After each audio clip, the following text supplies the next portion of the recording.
प्रणाम सब गोटेके। हम अंजू मिश्रा अहाँ सबके बीच आ एकटा कोबर गीत लऽ कऽ एलहुँ हँ, तऽ चलू सबगोटा सुनै जाउ।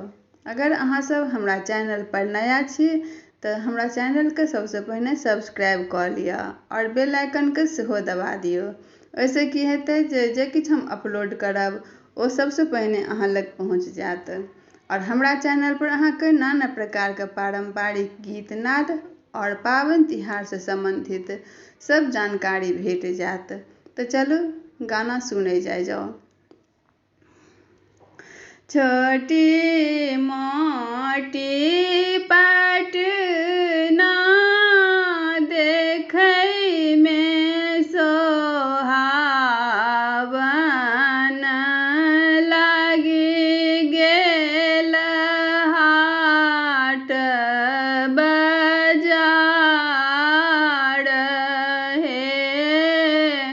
छोटी मोटी पटना देखै में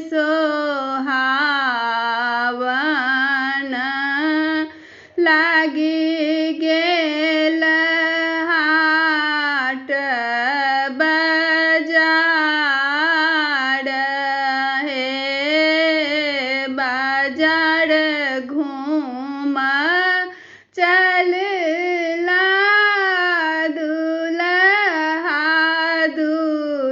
दुल्हरुआ फला सुहाबे के अंगूरी लगाई है। की सब कीनब धानी की सब